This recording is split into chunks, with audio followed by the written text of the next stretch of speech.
Peace, everyone. How you doing? Welcome to the podcast. And today's podcast title is Murder Doctrine, Episode 7.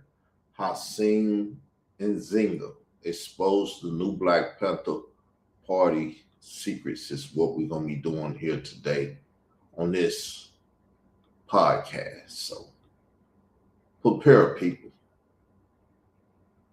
As you see, we have the title and everything. We got the computer. It's going to be reading because Hananiah is not here with us today. He doesn't do these shows. He only do the biblical shows. So let me get the computer up, get it ready to start reading. How y'all doing today? I done had a beautiful week. Ever since last Friday when I got my monthly pay. It made me super happy to get my monthly pay and take care of my duties. So let's start. Murder Doctrine Episode 7 Hashim Nzinga, the new Black Panther Party, and the universal connection to the Zulu Nation. The universal connection to the Zulu Nation. You know, the Nation of Islam has a connection. All Black people have connections. Believe it. Welcome to Episode 7 of the YouTube Streets Info Mob series titled Murder Doctrine. The star of this episode of the Murder Doctrine series is the former national chairman of the new Black Panther Party, the now deceased Hashim Nzinga. I'm going to y'all know we got current people claiming to be Black Panthers and all the stuff that went on with that. Today's Murder Doctrine Episode 7 series, with its subtitle of Hashim Nzinga, the new Black Panther Party, and the universal connection to the Zulu Nation, is sure to bring some unique perspectives to the table out in these YouTube streets. In this episode, we will be discussing some well-known organizations who have operated in the so-called Black or African American community in the United States of America and abroad over decades. Over decades, people. You see, Jesse Jackson just passed. These people been operating here ever since the days of Malcolm and Martin. Disclaimer: the untimely death of Hashim Nzinga in 2020 was not ruled to be a murder, but instead this Murder Doctrine series episode was created to address certain doctrines or teachings with the intent to make information active in the community and to righteously kill all of the false teachings, false illumination, and misinformation that has become more prevalent in recent years on social media platforms. This Murder Doctrine series is not to glorify anyone's murder, but to effectuate change in what here has popularized as the YouTube streets. This series in the YouTube streets has an effect in the real streets right at the points that do intersect online and cyberspace. Online and other cyberspaces.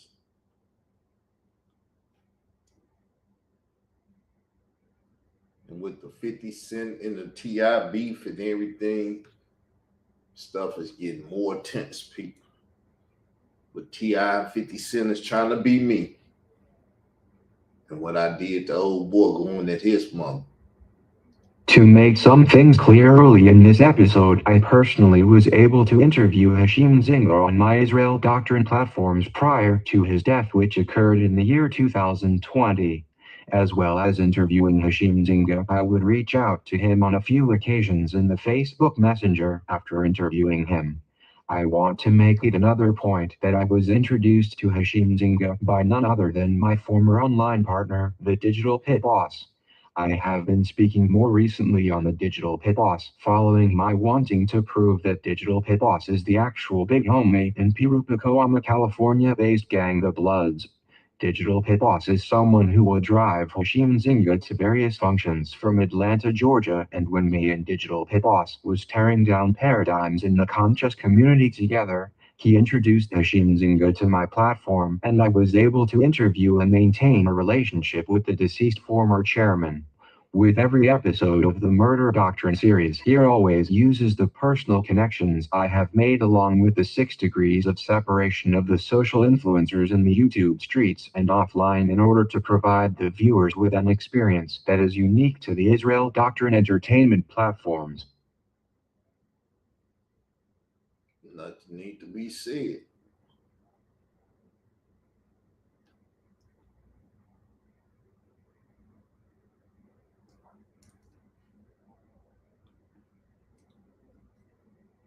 I will be taking a deep dive into some of the messages I sent to Hashim Nzinga before he died, where I was asking him to help or aid in getting to the bottom of the allegations of child sex trafficking made against Afrika Bambaataa and the Universal Zulu.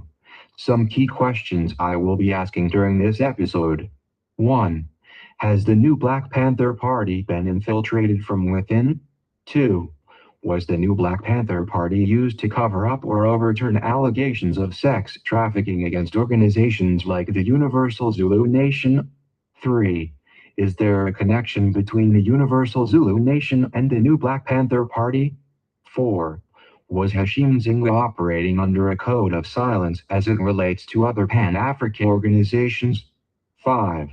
Is former New Black Panther Chairman Attorney Malik Zulu Shabazz a member of the Universal Zulu Nation or tied to the Zulu Nation in Africa? 6. Was a grand conspiracy brought into the YouTube streets by Hassan Campbell and assisted by various platforms in 2016 to racketeer and extort hip-hop artist when Ronald B. Stinger Savage and Hassan Campbell alleged that Afrika Bambaataa was a child sex trafficker? 7. Is what we all have witnessed online with Hassan Campbell one big counterintelligence operation? Is it? It's currently going. See, time will tell you what things are. He didn't come to this community trying to help no abused children. As he say, he abused children. I believe most certainly there has been a cover-up of major human rights violations which is well underway offline, and it has been imported online by non-governmental organizations like the Universal Zulu Nation and Hassan Campbell, with assistance from non-for-profits like Straight Black Pride, the Snitch Network, Hip Hop Stands with Survivors, Hip Hop Movement with not-for-profit religious organizations like ISUPK, New Covenant, G.O.C.C, and for-profit corporations like Doggy Diamonds TV, and Black News 102, Snotbox TV, 100 ENT, Vlad TV, and many others. Many others. Many others.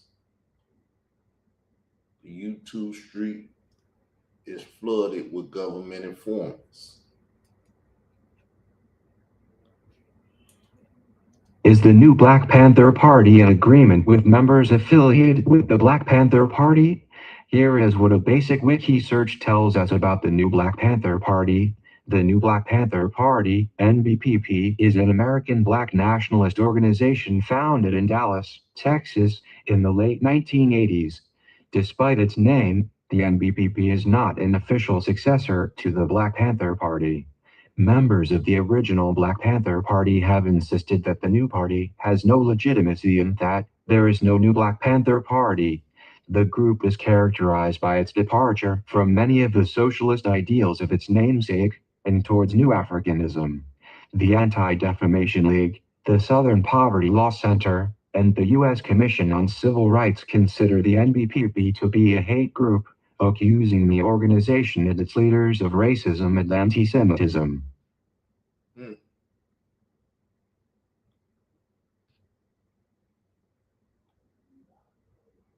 It's due to the former leader of the Black Panther Party. Y'all know him, right?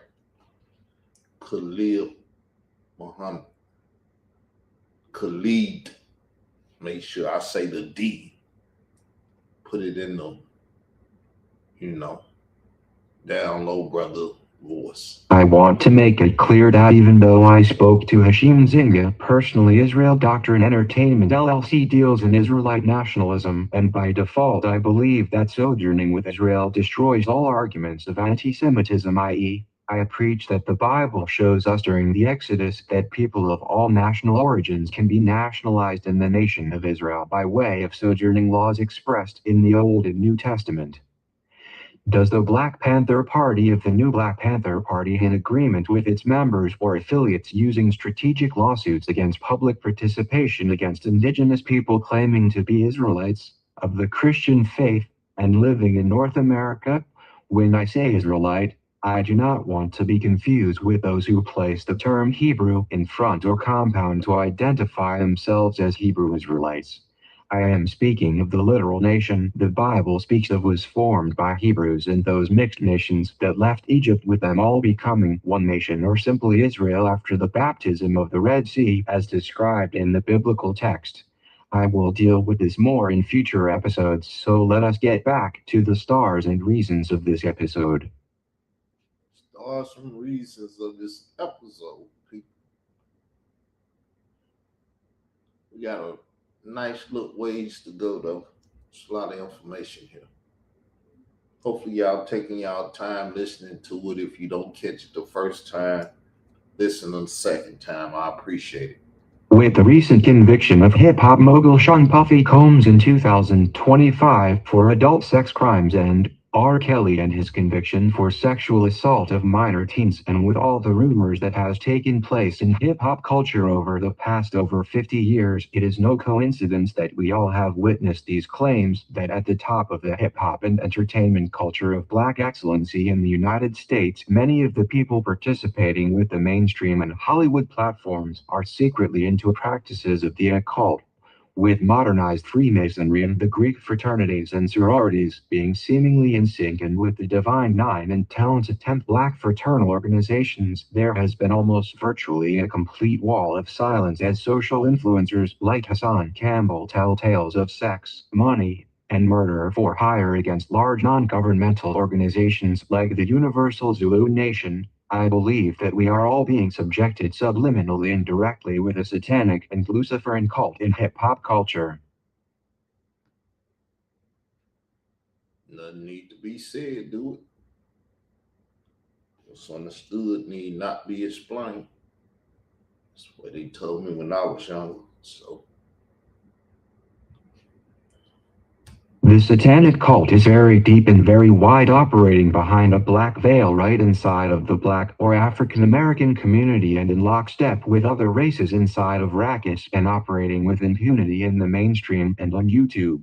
As members of these occult societies hold secrets from the general public, they operate in a public group think while in private many are practicing together in witchcraft and sorcery, and they have a fetish for speaking in Hegelian dialect while we the audience view the content. Where many of these societies maintain rites of passage, its members commit rituals in secret and in plain sight or hidden in plain sight that performed for the masses and cast spells on them using misinformation, disinformation, and improper propaganda. Improper propaganda. That's the key to it. Propaganda is not wrong. Improper propaganda is wrong. Proper propaganda is great.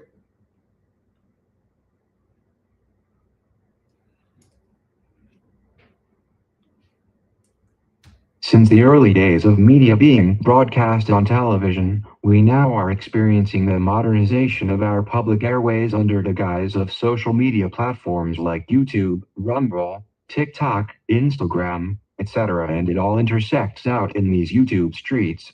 This occult activity online that I am speaking of is a group of people aligned from different faiths, with some even being atheist, but the one common denominator is that they are all willing to do whatever immoral act to get the money or for the love of making money.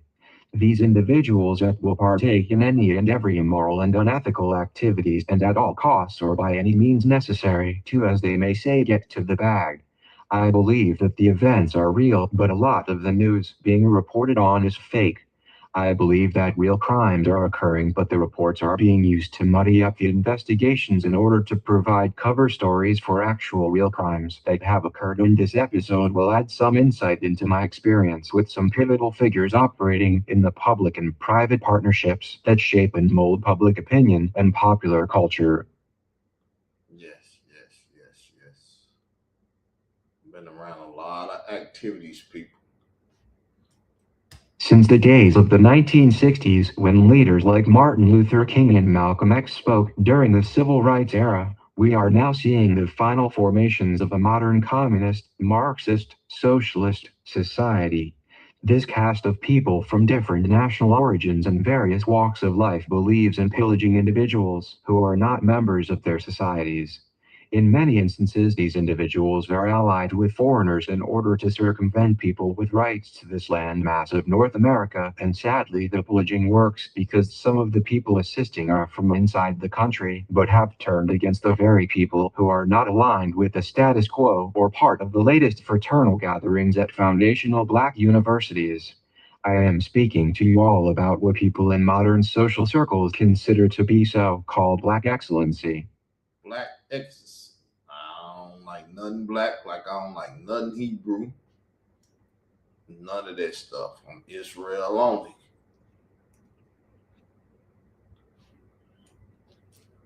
Israel only. Melanated Israel. The modern occult world, from my research on the topic, involves much fanfare on the ideas of material wealth and gains. Material from a certain perspective can only be viewed with the naked eyes as a marker for success. The idea of money over everything being the total marker of success can easily cause for people to lose all moral and ethical restraints. The caste system of American society and the social engineering of people who believe that those who have all the material must have God's blessing is nothing but false illumination. The Murder Doctrine series was made to dispel the false teachings of these occultist views in the so-called conscious community, especially online in the YouTube streets. Today in modern popular culture, a content creator is judged by how many subscribers he or she has or how many views they receive from users of how much people patronize or increase their wealth. Patronize or increase their wealth. Think you making it because you got material stuff. That's why they coming at me. You ain't got material stuff. I never wanted material stuff. I come from the dirt. I done played in the dirt all my life. I walked through mud and all this stuff. Y'all afraid of this stuff. Can't mess up my Jordans. The idea of by any means necessary is used even if it means the fraternity watching as their frat or sister sororities rob, rape, and pillage unsuspecting users. The fraternities use controlled opposition or fake opposing viewpoints as they patronize each other in secret and at the expense of the mass audiences that gather online. I always give reference to Tupac Shakur and his creating what he called Kill Illuminati, or killing the false illumination in modern hip-hop culture, where much of its methods comes from Hollywood and what modern pop culture has engineered to be signs of success in the mainstream. The occult world operating today under many organizations has no problem with the religious right to practice in things that the Bible speaks of as abominations. The abominations of these modern fraternities and sororities indulge in or fail to report on includes much of the adult sex trafficking and child sex trafficking that takes place in the occults and practiced by various black organizations, including religious institutions, and by celebrities and political figures. The allegations made against the clergy in the Catholic churches in the close of the 20th century and the black Protestant churches in modern society is directly aligned with many of the Greek fraternities and sororities and with some of the ministers tied to Masonic temples. Was Hashim Nzinga a member of a Greek fraternity or a member of the Masonic halls or affiliated with Prince Hall Freemasonry? The reason I pose that question is because even if he was not, he was unwilling to take a stance against organizations like the Universal Zulu Nation or to bring justice to rogue members like Afrika Bambaataa or Hassan Campbell.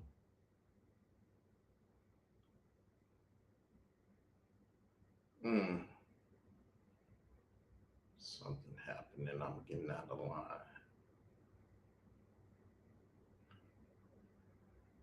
We might have to go over verses again, but I'm doing my best to try to keep it straight. because some episodes I missed along. There is nothing new under the sun, and one who studies the Bible will find that anciently the Bible speaks of certain deities used for sacrifices of children. The deities or false gods in the biblical accounts informs us of ancient temples where sexual magic was used by adults partaking in orgies, or in what the modern world calls eyes wide shut or the P. Diddy party, but all nothing but sodomite culture. Here we find the same story over and over with the Universal Zulu Nation and allegations made by Hassan Campbell and Ronald B. Stinger Savage. There has even been a rationale created for victims where Stockholm Syndrome is used to explain why so many fail to or wait to report certain crimes, or where they assist the victimizers in trafficking other minors and adults into the occult. Here is another case, and I find with Hashim Nzinga and the modern new Black Panther Party that the alignment of Pan-Africanism and cultures being blended together create a recipe for disaster in the so-called black community.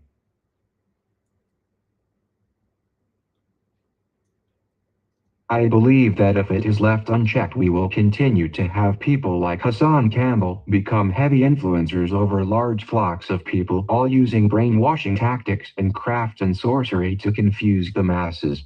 These events in the YouTube streets since around 2016 has given power to deities and aligned with people who believe in goddess worship, which is called Mystery Babylon the Great in the biblical text. What is this mystery or secret all these organizations hide from the so-called black community of excellency? How are grown men and women brainwashed to bear witness to crimes taking place in these YouTube streets and offline, and yet we see almost nobody breaking the code of silence to bring any real justice? Instead, we see that people are complacent and under the total spells of the influence of content creators like Hassan Campbell and willing to do any and everything imaginable to obtain monetary gains. To most people, what is perceived to be success is at the expense of the youth who may be watching adult content, and to the adults who are not aware of what is being perpetrated. I will even say many of the elders who would be a voice of reason in all of this have been sacrificed for the love of money over everything.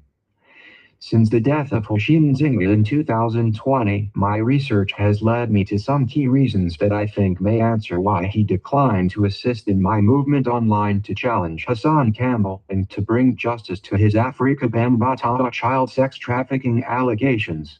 I inquired to Hashim Nzinga asking if he could assist in the situation of what I believe to be a grand conspiracy and a scam, or for modern political terms, a massive grift that was formed online, starting with the allegations against Afrika Bambaataa, first by Ronald B. Stinger Savage and then by Hassan Campbell. I went to Hashim Nzinga after seeing the role Hassan Campbell was playing in the so-called conscious community online with platforms like Sonnetter TV, Black News 102 and the House of Consciousness, and with ISUPK and Straight Black Pride. The events that have transpired since the death of the former chairman Khalid Abdul Muhammad and the atrocities being done would probably not stand under the former chairman, but we all have witnessed the progression of these organizations and the total lack of responsibility to advocate for any real justice when the political ties intersect. Political ties intersect. Y'all know the real black atheist used to sacrifice real stuff and show the blood to his children and all of that. Y'all remember when I called him out on being a Mason? Him and some more of them Woman Raw Squad cats.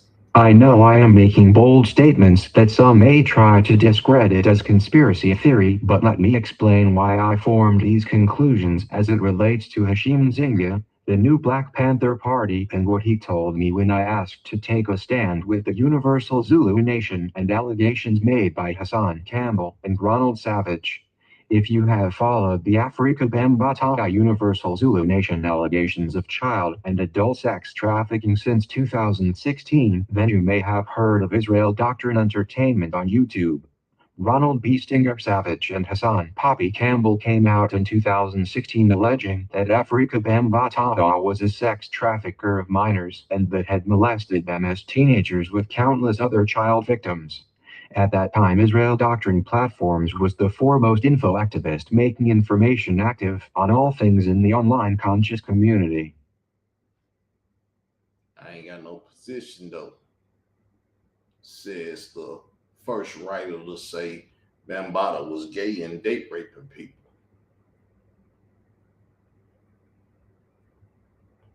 The witness protection guy, Khalil Amani.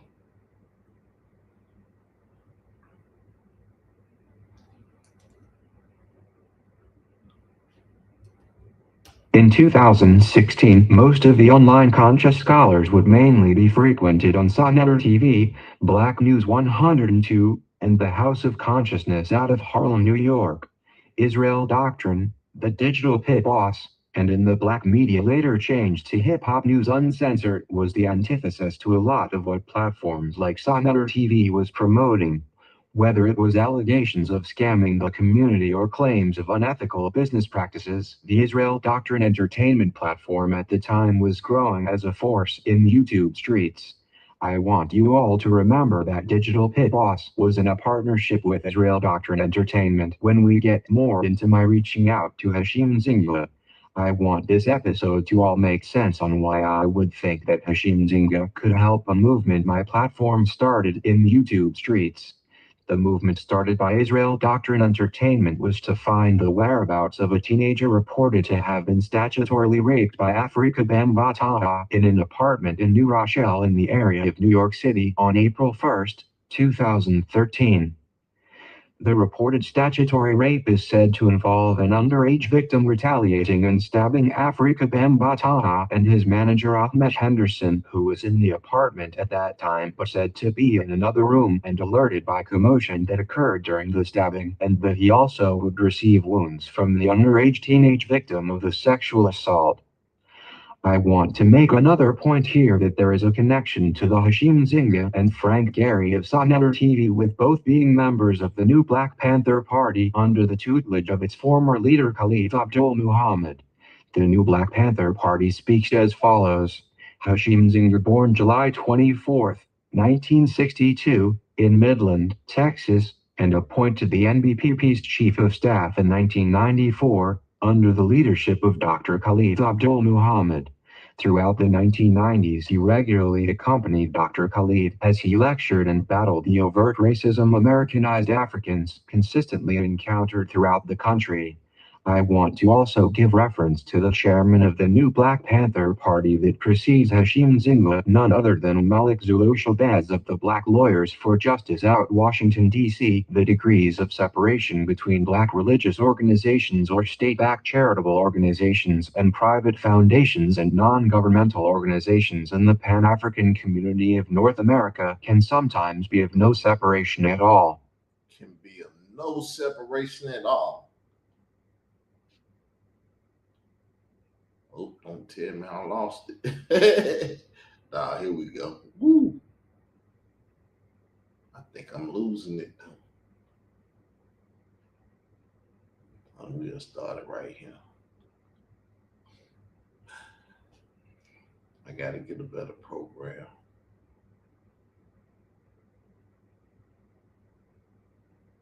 This page ain't working. I want it to work. When I say no separation, I mean that is depending on what the subject of the day is, or if it is relating to the so-called civil rights of people who identify as black and or of African descent. Here is some breakdown of Malik Zulu Shabazz. Malik Zulu Shabazz, born Paris Louis on September 7, 1966, is an American attorney. He has previously served as chairman of the new Black Panther Party. As of 2013, he is the current national president of Black Lawyers for Justice, which he co-founded. Shabazz announced on an October 14, 2013, online radio broadcast that he was stepping down from his leadership position in the new Black Panther Party and that Hashim Nzinga, the national chief of staff, would replace him. I want it to be clear that Israel Doctrine Entertainment LLC and the True Israel of God, the Mixed Multitude, the church teaches that the Bible is a book that deals mainly in nationalism. At Israel Doctrine, whenever we deal with people who speak on the topic of racism, we defer the topic to Israelite nationalism. At Israel Doctrine, we teach in the belief that the Bible is the best tool for our liberation, mainly for those who have been labeled in the United States as blacks, Negroes, or colored. Israel Doctrine and our ministries preach that not all people but many people who identify as black or African American are really what the Bible terms as the lost sheep of the house of Israel. Israel Doctrine teaches no hate for other races, but that if one of any national origin is baptized in the name of Jesus Christ in the church, which is the body of Christ as the Bible teaches us, those who submit and receive the Spirit of God become a new creature, or in simple terms a member of the church, which is the nation of Israel.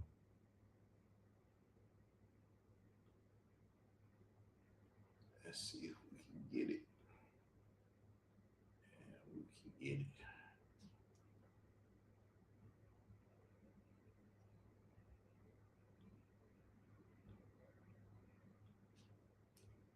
I have to lay out some of the politics of my organization to make a differentiation between what the Bible terms as an Israelite and many who go by the identification of Hebrew Israelite. The terms of Hebrew Israelite is a modern creation and a misnomer and not found anywhere in the biblical text as a compound word to denote the nation of Israel.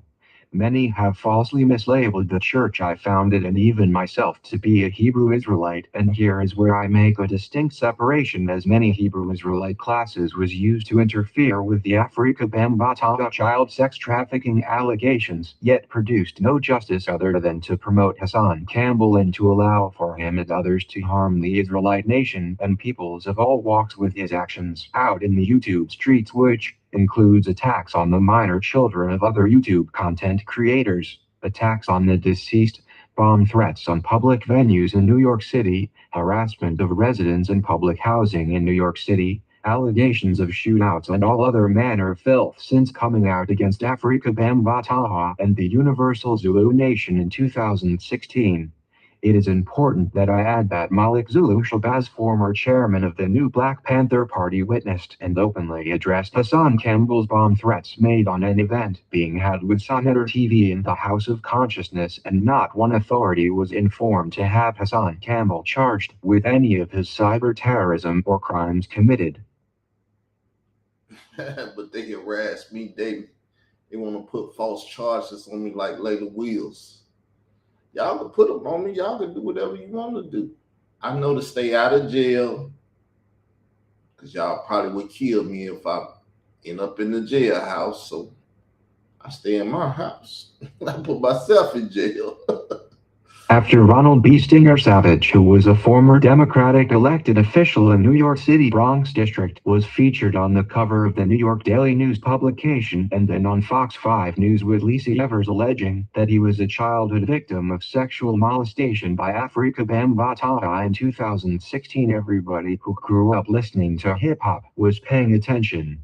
At the exact same time, Hassan Poppy Campbell was also alleging similar misconducts against Afrika Bambaataa and the Universal Zulu Nation, and both Hassan Poppy Campbell and Ronald B. Stinger Savage combined forces to hold a press conference on 125th Street in Harlem, New York, with Senator of Black News 102, Straight Black Pride, which was formed by the captain of Hebrew Israelite Church ISUPK, and Dodgy Diamonds TV.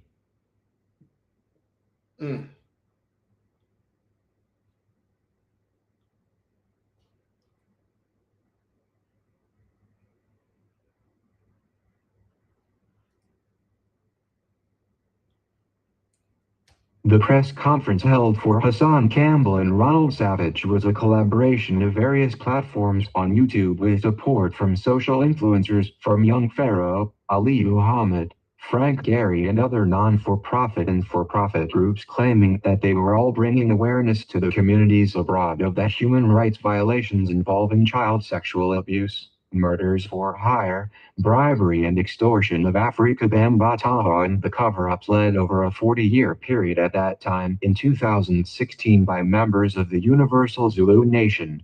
At the time of the press conference, people was all out on 125th Street in Harlem, New York, standing in solidarity with Hassan Campbell and Ronald Savage and demanding that Afrika Bambaataa confess to the crimes of sex trafficking minors with a 72-hour ultimatum or face justice from the victims and members on the community. I want to make it clear that we are now in the year 2026 and not one criminal charge was placed against Afrika Bambaataa or the Universal Zulu Nation to date, but instead a civil action was placed into default against Afrika Bambaataa by a John Doe victim in 2025. I want to make it clear that not one of the organizations that stood out during the press conference updated the public on the overall resolve against the Universal Zulu Nation since 2016, 2017, and 2018. What we have all seen is a multifaceted operation of racketeering online with Hassan Campbell committing acts of cyber and domestic terrorism on New York City residents with allegations of shootouts and other incidents of swatting and homes being swarmed by local enforcement and even involvement of federal and state law enforcement. Mm.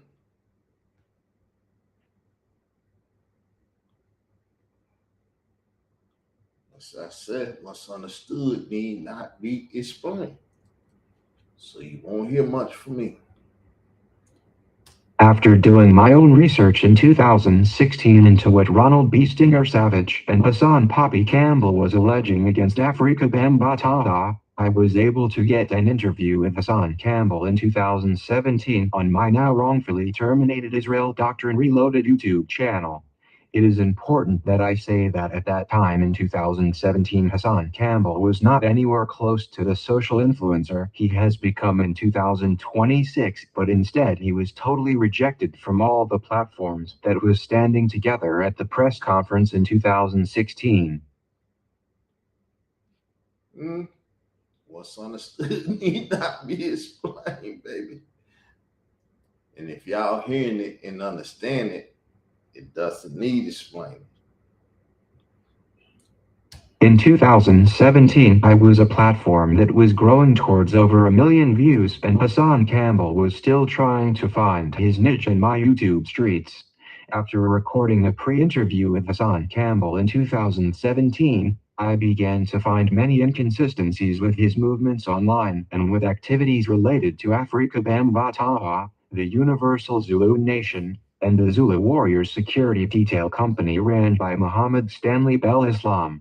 The main issue that caused me to question Hassan Campbell was first that he was openly speaking of wanting to murder Senator TV for claims that he set him up to be murdered by the rapper Immortal Technique, who was alleging was a member of the Universal Zulu Nation at the time. I was wise to record the pre-interview in order that I could protect myself from any potential criminal activity Hassan Campbell was involved in. Yes. I was recording a lot of people. Sadnetta was the main person I was recording because he was lying to the community about our conversations that we was having in private. Let's start back here. I don't know where to start really.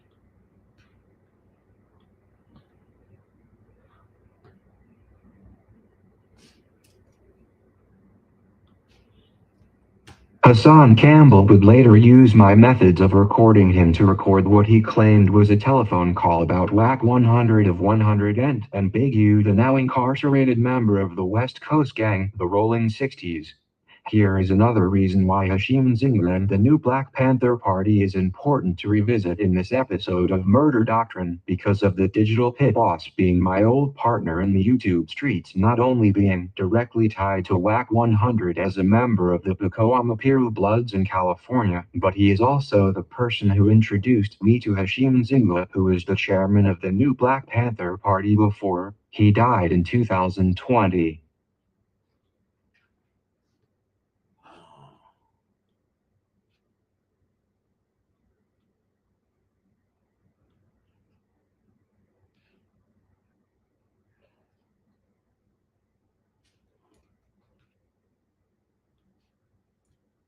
Other content creators saw inconsistent statements coming from Hassan Campbell in 2017 about his efforts to take down Africa Bambaataa and the Universal Zulu Nation for child sex trafficking, and a scammer alert video was made against Hassan Campbell by a YouTube channel under the username of Conscious Speculation. If you know about the channel Conscious Speculation, but I have dealt with that in other episodes of this series that you should all go back and watch. I would fast have a falling out with Hassan Campbell after I personally advised him to start an organization to help children who were victims of similar crimes that he was alleging against Afrika Bambaataa, and then when he completely disrespected me, attacking my deceased mother. Yes, I told him to help the children because you had people in boxing and other sports and TV and stuff that could be a part of his movement, and they could help children that was being touched or filth on or whatever. We get a house, so if somebody run away, they can come to his establishment and get a place to sleep or whatever, not just be on the streets. But he told me, F me.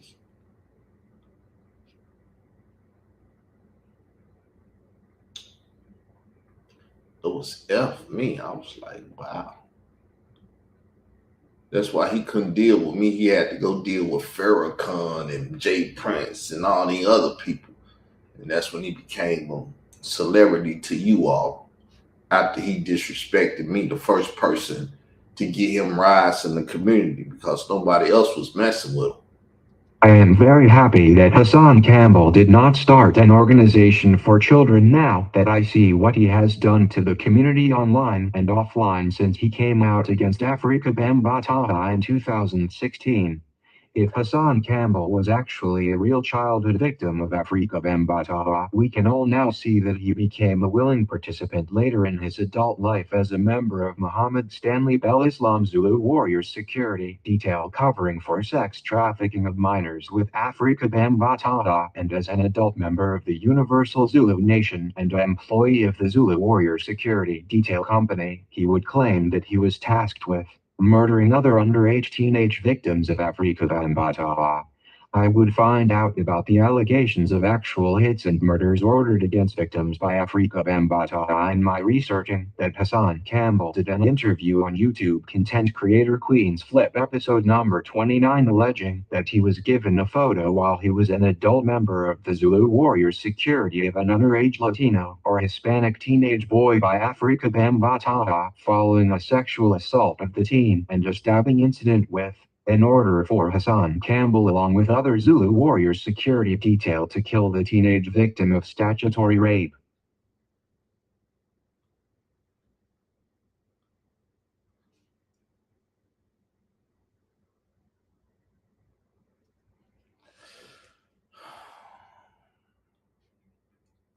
The cover-up of the statutory date rape of a teenage boy and then him stabbing Afrika Bambaataa and his manager Ahmed Henderson was reported to have happened on April 1st, 2013, in a New Rochelle apartment in the area of New York City.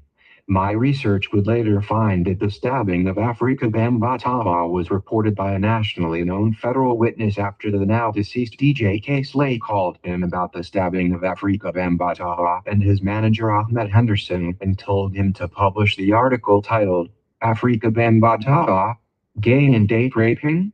On April 2nd, 2013. What are the odds that a person that I saw as a partner in 2016, the digital pit boss, would actually not only introduce me to Hashim Nzinga, but also be the big homie to Whack 100 of 100 and at the same time Whack 100 be the former West Coast arm of DJ K. Slay Straight Stunting magazine?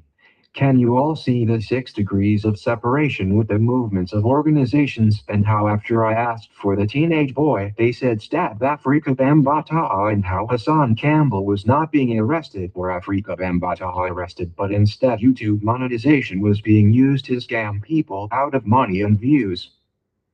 Money and views.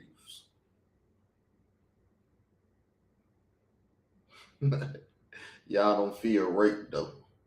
Y'all the new rape victims. How y'all doing out there, new rape victims? Y'all trapped in this culture, ain't you? Let me see if I can find what But I guess we'll start here.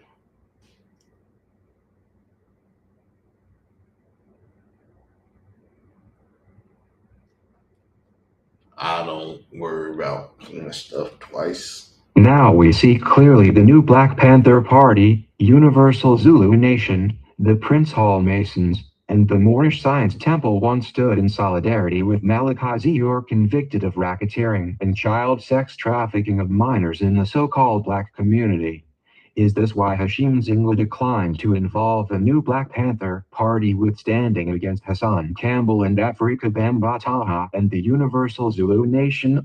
Can everybody see the Masonic and Greek fraternal connection to these organizations and its direct lines and ties to Pan-Africanism?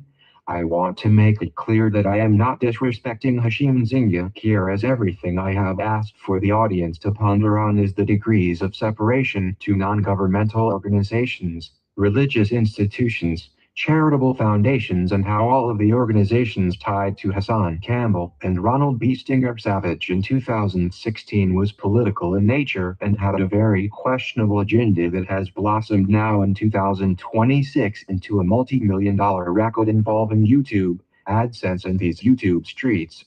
These rackets have not only been for monetary gains and grifting off of the general public, but this involves injuries and some potential murders and false statements, ordinance breaches with local and state law enforcement, and the total abuse and misuse of the American jurisprudence system defined as the courts. And there is a long list or trail of tears caused by the top content creators and social influencers with assistance from known federal and state informants and gangs with assistance from agencies of the federal Government or in lease.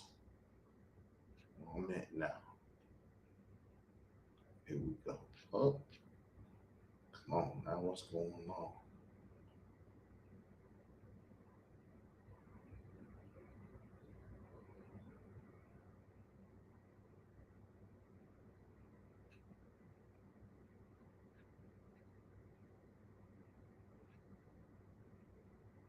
What's going on? Here we go. What's going on? What's going on? That's Marvin Gaye tip. What's going on? We see that Hashim Nzinga would have reason to decline to make a stand against the Universal Zulu Nation prior to his death in 2020, and we also see that all of this has been a grand conspiracy to cover up either crimes of real child and adult sex trafficking rackets or a massive grift against the Republic to squander funds from unsuspecting donors and patrons of these not-for-profit and for-profit entities.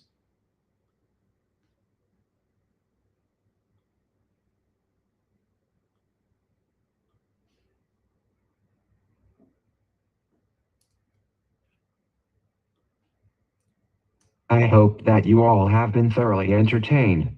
Are you not entertained? Well, if you are, then you do not want to miss episode 8 of the Murder Doctrine series, which will feature none other than world-known holistic medicine Dr. Sebi. Hit the like button, share this video with friends and family on social media platforms, subscribe to the channel, hit the notification to be alerted when we are dropping the next episode. Become a member, leave a comment under the video. It helps keep this platform in the algorithm. Be the first to hear the greatest perspectives from the king of these YouTube streets. So with that said, once again, hopefully y'all was entertained. It's for entertainment purpose and informational purpose. With that, I'm saying peace, love, and I'm out.